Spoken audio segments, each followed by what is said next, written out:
Hello friends, यहाँ आप पे आपको चैप्टर 6 शंकर आईएएस जो बुक है इन्वायरमेंट की, उसका मैं रीन्यूएबल एनर्जी कवर कर रहा हूँ। तो चलिए शुरू करते हैं और बताते हैं आपको कि इसके क्या क्या प्रोमिनेंट एस्पेक्ट हैं। उससे पहले मैं आपको बता देता हूँ यहाँ पे कि मैं क्या कवर करूँगा। तो जो भी यूपीएससी है और सिविल सर्विसेज एग्जाम्स हैं, उसको कंसर्न में रख के मैं ये पढ़ा रहा हूँ, जिसमें प्री, मेंस और इंटरव्यू ये तक के जो क्वेश्चंस और क्वेरीज होते हैं वो मैं कवर कर लूँगा। जैसे मेंस में क्वेश्चंस आएंगे, वो उसको नज़र में रखते हुए मैंने ये चीज़ें तैयार करी हैं। तो आपके काम आएगा, इसको अच्छे से देखें, सुने और समझें और एक बार अवश्य रिवीजन कर लें। तो चलिए शुरू करते हैं और बताते हैं रिन्यूएबल एनर्जी क्या होता है। रिन्यूएबल एनर्जी, रिन्यूएबल एनर्जी एक ऐसी एनर्जी है जो प्रकृति के द्वारा क्रिएट करी जाती है और ये दिन प्रतिदिन ये चीज़ें बैलेंस मात्रा में रहती हैं। ये खत्म नहीं होती, ना के बराबर खत्म होती हैं, ये नेग्लिजिबल टू एंड है। तो इनको रीन्यूएबल एनर्जी, इसके नाम में रीन्यू यानी पुनः यह बनाती है, ऐसी एनर्जी रिन्यूएबल एनर्जी कहलाती है। अब पढ़ लेते हैं। That is generated from natural resources, जो कि मैं पहले बताया, दैट आर कॉन्टिन्यूसली रिप्लेनिश्ड यानी पुनः बनते हैं, खत्म होते हैं, बन जाते हैं, खत्म होते हैं, ऐसे चीजें हैं, पुनः रिप्लेनिश्ड होती रहती है। दिस इंक्लूड सनलाइट को, geothermal heat, wind energy, tide energy, water hydro energy and various form of biomass energy. These are the important renewable energy you can say. तो ये एनर्जी अत्यंत ही इंपॉर्टेंट है। अब मैं ये टॉपिक क्यों पढ़ा रहा हूँ आज के डेट में, रिन्यूएबल एनर्जी, क्योंकि ये जो अभी G20 समिट होने जा रही है इंडिया में, ये समिट और जो COP27, COP28 ये सब हो रहे हैं, इनमें ज़्यादा से ज़्यादा पॉल्यूशंस को कम करने के चक्कर में बात करी जा रही है। तो पॉल्यूशन कैसे कम होंगे? अगर आप रिन्यूएबल एनर्जी पे नहीं शिफ्ट होंगे तो आप पॉल्यूशन कम नहीं कर सकते। तो यह एक इम्पॉर्टेंट चीज़ है और जिसके कारण आज आज आज के डेट में पूरे वर्ल्ड में हाइड्रोजन एनर्जी की डिमांड बढ़ रही है और रिन्यूएबल एनर्जी की डिमांड बढ़ रही है और बैटरी वाले वाहन बन रहे हैं, व्हीकल्स वगैरह। तो ये सब चीज़ें आ रही हैं मार्केट में। ये इम्पॉर्टेंट चीज़ है जो मार्केट में आज के डेट में आ रही है। तो उसकी वजह से ये चैप्टर इतना इम्पॉर्टेंट हो जाता है आज के संदर्भ में कि इसकी कोई व्याख्या नहीं है, सीमा नहीं है। ये energy can not be exhausted, it's constantly renewed. को जनरेशंस क्या है? को जनरेशंस है producing two forms of energy from one, यानी एक प्रकार की एनर्जी से दो प्रकार की एनर्जी को मिला के बना दिया जाता है, वो को जनरेशन, एक साथ मिल गए, को जनरेशन। इसमें फ्यूल सेल्स होते हैं, are also being used as cleaner energy, जो क्लीनर एनर्जी के रूप में यूज हो रहे हैं। अब आती है बात जिसमें प्री में क्वेश्चंस कई बार आ चुके हैं, प्राइमरी एनर्जी क्या है? तो प्राइमरी एनर्जी जब भी बात करी जाए तो आप वहां पे सीधे सीधे समझ लेंगे रिन्यूएबल एनर्जी की बात करी जा रही है। Solar, wind, geothermal, all important renewable energy. And what are secondary? Secondary sources ये है coal, oil, natural gas. Non renewable category के कुछ चीजें हैं जो आते हैं, जो रिन्यूएबल एनर्जी में डाले गए हैं। तो ये इंपॉर्टेंट चीज है, इसको याद रखना होगा। अब बात आती है गवर्नमेंट क्या टारगेट करा है। गवर्नमेंट का जो टारगेट है COP27 में, उसके बाद 28 है, ये जो इजिप्ट में हुई है, तो ये सब चीजें जो हुई हैं, ये 500 गीगावाट तक भारत ने ओत ले लिया है कि बाई 2030 तक हमको ये करना है, इसका उपयोग रिन्यूएबल एनर्जी का 500 गीगावाट को जनरेट करने में करना है। क्या टारगेट है? 2030 का। अब एक इम्पॉर्टेंट है IRENA, जिसका पूरा नाम है international renewable energy agency, has 150 member Nations, 150 देश इसके सदस्य हैं और इसका जो हेड क्वार्टर है अबू धाबी में है। यह एक इम्पॉर्टेंट चीज है, इससे भी क्वेश्चंस बन जाते हैं। अब बात करते हैं सारे रिन्यूएबल एनर्जी को मैं डिटेलिंग में कवर करूंगा और क्या क्या चीजें हैं वो भी देखते हैं। तो सबसे पहले चीजें जो आपको मैं यहाँ पे बता देता हूँ वो ये है कि ये सोलर एनर्जी। सोलर एनर्जी को देख लेते हैं यहाँ पे। फोटोवोल्टिक इलेक्ट्रिसिटी यानी फोटोवोल्टिक सेल्स, ये क्या यूज करता है? पीवी सेल, फोटोवोल्टिक सेल्स करता है, जिसमें डायरेक्ट सन के द्वारा जो लाइट आती है उसको एब्जॉर्ब करता है और एब्जॉर्ब करके ये इलेक्ट्रिसिटी प्रोड्यूस करता है, जिसको हम फोटोवोल्टिक इलेक्ट्रिसिटी कहते हैं। उसके बाद आती है solar thermal electricity. Solar thermal electricity क्या होती है? यह एक प्रकार से मिरर के प्लेट्स लगे रहते हैं और एक मिरर के फ्लैट्स ऐसा रिफ्लेक्ट करता है कि इसकी सारी 99-98% का जो सूर्य की रेज की हीट है ये रिफ्लेक्ट होती है और एक एब्जॉर्बर में जाके एब्जॉर्ब हो जाती हैं। तो यह एनर्जी को स्टीम एनर्जी में कन्वर्ट करता है। स्टीम एनर्जी टरबाइन को घुमाती है, टरबाइन से इलेक्ट्रिसिटी प्रोड्यूस होता है। तो ये भी एक प्रकार से रिन्यूएबल एनर्जी है, लेकिन इसमें पैनल के जगह मिरर का प्रयोग होता है। ये बेसिक डिफरेंस है इसमें और इसमें, ये याद रखना। सोलर कलेक्टर जो कि मैं पहले बताया, और reflector, collector reflector at a specific point to receive energy. LSC, LSC क्या होता है? Luminescent solar concentrator panel. Same प्रकार से होती है, कुछ अंतर होती है, यही चीज ल्यूमिनिसेंट सोलर कंसंट्रेटर जिसको पैनल बोलते हैं। और सीएसपी कंसंट्रेटेड सोलर पैनल, जो कि इसमें यूज होते हैं। ये सब सोलर वोल्टिक सेल में convert into high thermal heat. ये हाई थर्मल हीट सीएसपी, यानी ये बेस्ट होता है, ये थोड़ा सा अच्छा इससे कम होता है, तो ये बेस्ट होता है। अब समझ लेते हैं फोटो फोटोवोल्टिक इलेक्ट्रिसिटी। तो फोटोवोल्टिक इलेक्ट्रिसिटी यानी सोलर पैनल, जो आप देख सकते हैं रूफ टॉप सोलर पैनल यहाँ पे लगी हैं, रूफ टॉप।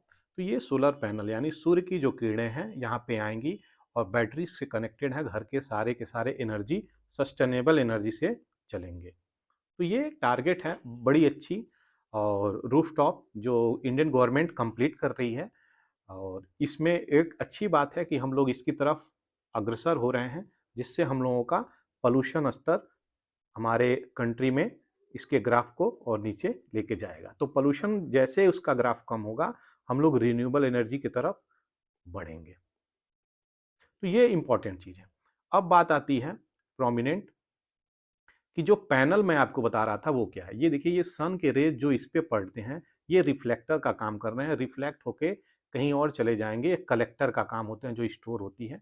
अब यहाँ पे टरबाइन लगे होते हैं, यहाँ पे स्टीम बनाता है गर्मी से, हीट से, और ये स्टीम रोटेट करते हैं टरबाइन को, जिसके कारण इलेक्ट्रिसिटी प्रोड्यूस होती है। ऐसी कोई सिस्टम है जो ये चीज़ें चलती हैं। ये बहुत इंपॉर्टेंट चीज़ें हैं। आपको फोटो वोल्टिक सोलर थर्मल में अंतर जानना चाहिए, ये इंपॉर्टेंट है। अब बात आती है विंड एनर्जी की। तो विंड एनर्जी की बात जब भी आती है तो ये एक ऑनशोर होता है, एक ऑफशोर होता है। ऑनशोर का क्या कहानी है?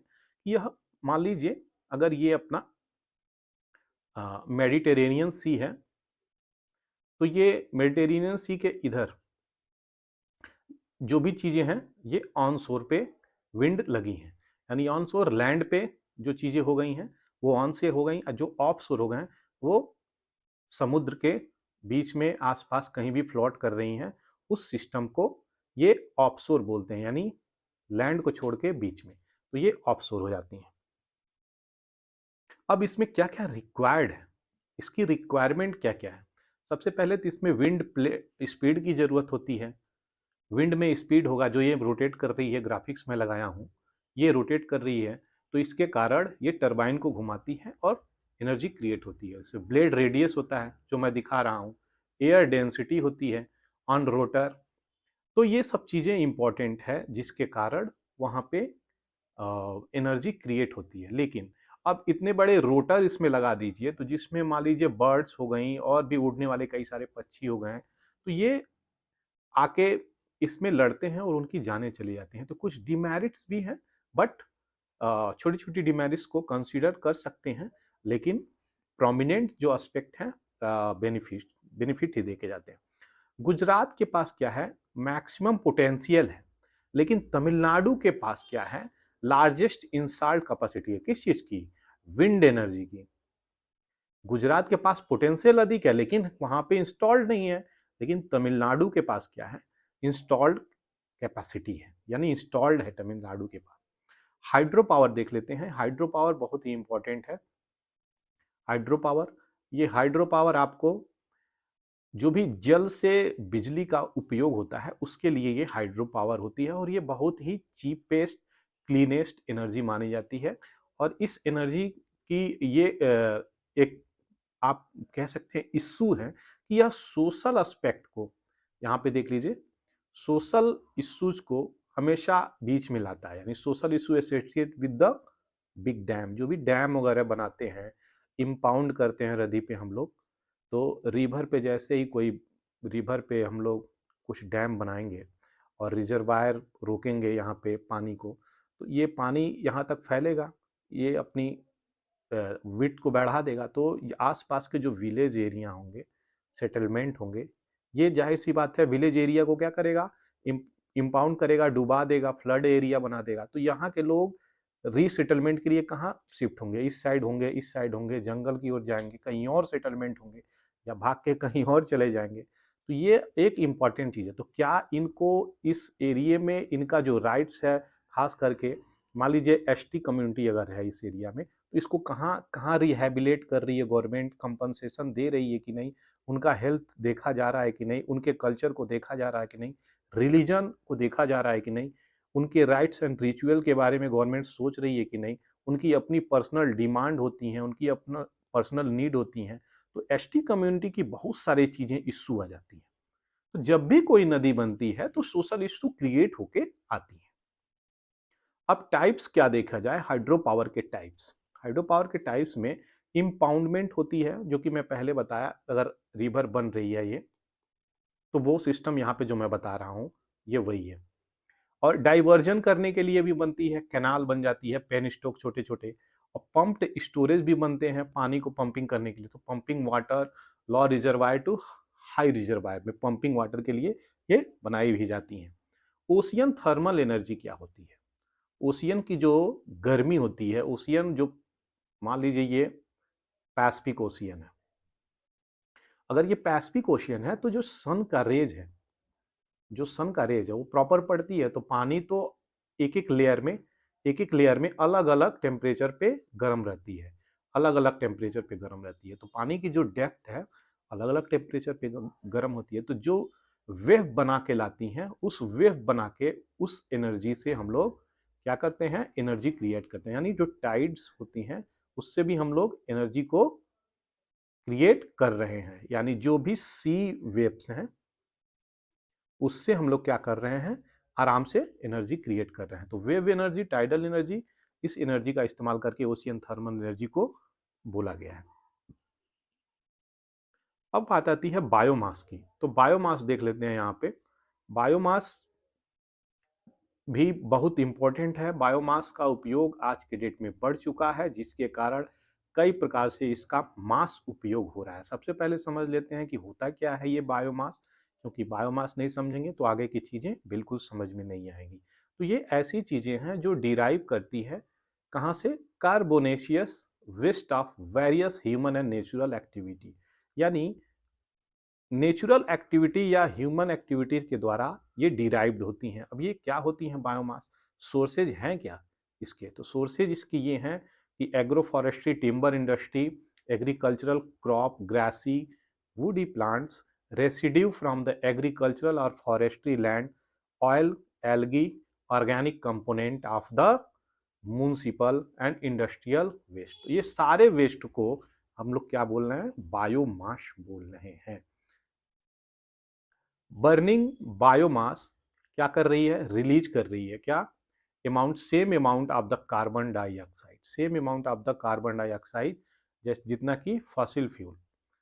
तो अब इसका मतलब, तो फॉसिल फ्यूल रिलीज करती है कार्बन डाइऑक्साइड, बहुत बेसिक चीज़ है, यहाँ पे आप समझेंगे। फॉसिल फ्यूल क्या कर रही है, रिलीज कर रही है कार्बन डाइऑक्साइड, जो कि कैप्चर्ड करी गई है बाय फोटोसिंथेसिस। जो प्रकाश संश्लेषण की क्रियाएं पत्तियों में हो रही हैं, पेड़ पौधों में, वो फॉसिल फ्यूल्स रिलीज कर रही हैं कार्बन डाइऑक्साइड, जो फोटोसिंथेसिस की प्रक्रिया हो रही है ओवर इट्स फॉर्मेटिव ईयर्स। जो उस सब जितने उम्र में वो बड़े हुए हैं पेड़ पौधे, अगर ये वृक्ष है, अगर ये वृक्ष है तो ये प्लांट के रूप में जब था यहाँ से यहाँ तक का इसका जो सफ़र हुआ, इतने करने में अपने फॉर्मेटिव ईयर्स में ये क्या कर रहा है, fossil fuel releases carbon dioxide captured by photosynthesis. तो जो भी फॉसिल फ्यूल रिलीज कर रहा है वो कार्बन डाइऑक्साइड कैप्चर कर दे रहा है। लेकिन यहाँ पे क्या है, बर्निंग बायोमास रिलीज अबाउट, जो भी इस लकड़ी को हम लोग, एक सेकेंड एक सेकेंड, अगर यहाँ पे मान लीजिए हम करते हैं कि पेड़ जो अपने पूरे समय में, पेड़ अपने पूरे समय में जो एनर्जी, जो कार्बन डाइऑक्साइड ये कैप्चर करा है उसको हम लोग टिम्बर के रूप में रिलीज कर रहे हैं, तो ये बात एक्चुअल है, यानी पॉल्यूशन नहीं कर रहा है वो। लेकिन जो फॉसिल फ्यूल्स है वो कार्बन डाइऑक्साइड रिलीज कर रहे हैं। अब आज के डेट में जितने भी non renewable, for example petrol, diesel etcetera etcetera जो भी चीजें हैं, तो ये रिलीज कर रही हैं। तो इस हिसाब से इनके फॉसिल फ्यूल्स एक बैलेंस मात्रा में है, यही बताने की कोशिश कर रहा है ये। तो ये चीजें बहुत इंपॉर्टेंट है, यहाँ पे बेसिक डिफरेंस है, इसको समझना है। But biomass releases carbon dioxide that is largely balanced by the carbon dioxide capture in its own growth. Hence, biomass does not add carbon dioxide to atmosphere.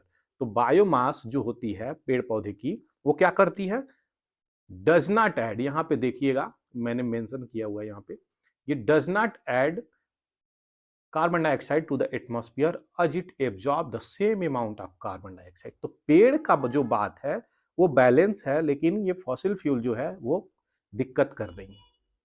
अब आगे आ जाते हैं, anaerobic anaerobic digestions. Anaerobic digestions क्या है, decomposes biodegradable matters, ये decompose करती हैं biodegradable matters को, किसी भी प्रकार के बायोडिग्रेडेबल मैटर को ये डिकम्पोज करने का काम करती हैं एनएरोबिक डाइजेशन के द्वारा। कंबशन क्या है, इंसिनरेशंस, ये दोनों एक ही चीज है।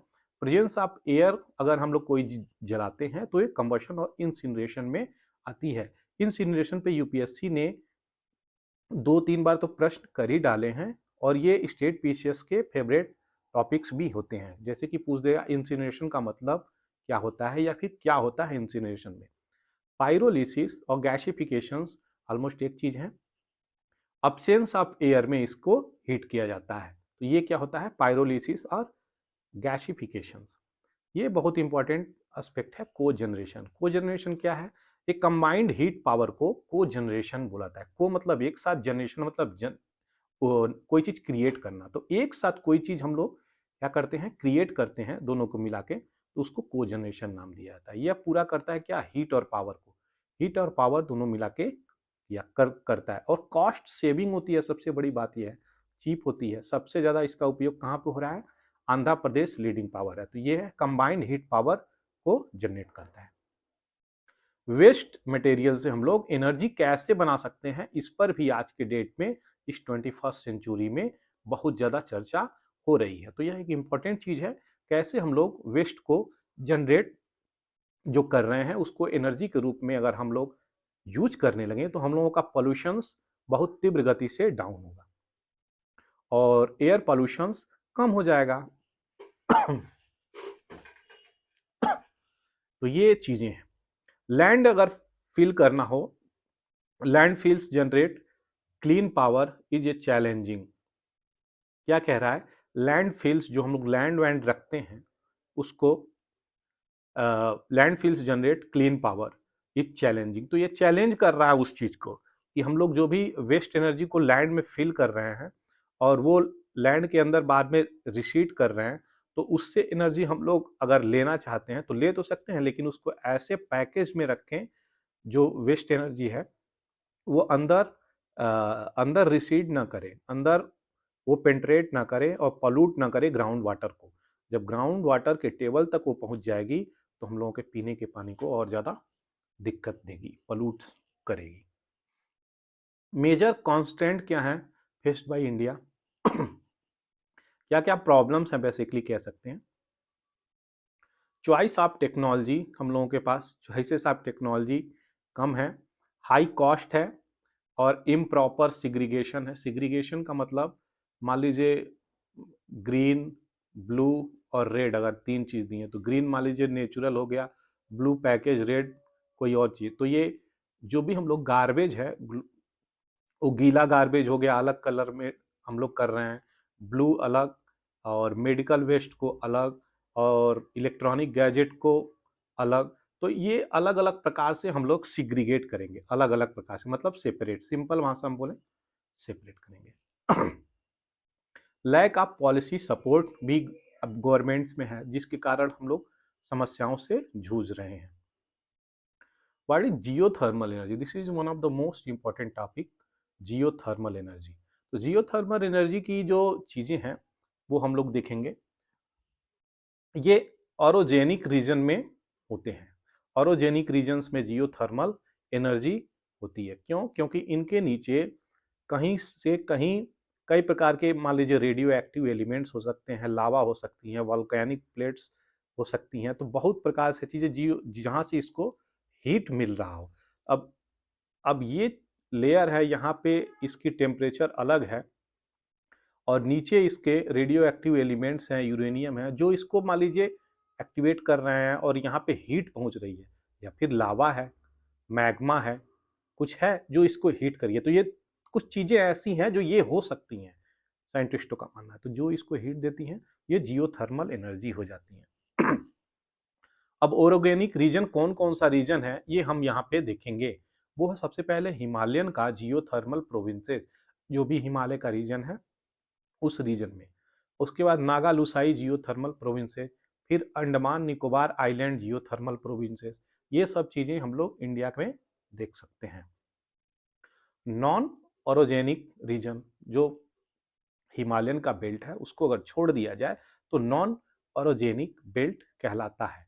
वो क्या है? जैसे कि Cambay graben, Son Narmada Tapi graben, west coast, Damodar valley, Mahanadi valley और गोदावरी वैली। ये जो वैली हैं ये सब पेनिसुलर वैली हैं, ऑलमोस्ट ये पेनिसुलर वैली हैं। तो ये चीज़ें हैं जो नॉन ओरोजेनिक रीजन में होती हैं। पोटेंशियल साइट्स कहाँ पे हैं? कहाँ पे पोटेंशियल साइट्स है वो देख लेते हैं। पूगा वैली झारखंड की, तातापानी छत्तीसगढ़ की, गोदावरी बेसिन मणिकरण की, बकारेश्वर वेस्ट बंगाल की, तुआ गुजरात की, उनई महाराष्ट्र की, जलगांव महाराष्ट्र की। चैलेंजेस क्या हैं? हाई कॉस्ट आती है, ड्रिलिंग कॉस्ट आती है, ट्रांसमिशन बैरियर और एसेसिबिलिटी, ये सब चीज़ें आती हैं। फ्यूल सेल की बात करी जाए, for automobile transport, power generation, rain 21 क्या है, इससे भी क्वेश्चंस स्टेट पीसीएस में लगभग पूछी गए हैं। It is the global renewable energy policy in 2021। तो 21st सेंचुरी का ये चीज़ें हैं, रिन्यूएबल एनर्जी को प्रमोट करने के लिए, इनकरेज करने के लिए, यूज करने के लिए और इस पर पॉलिसी बनाने के लिए ये चीज़ें लाई गई हैं। ये इंपॉर्टेंट चीज़ें हैं। अगर आपको अच्छा लगा हो ये चीज़ें तो ज़रूर शेयर करें और लोगों को बताएं। थैंक यू फॉर वॉचिंग पूरा एकेडमी।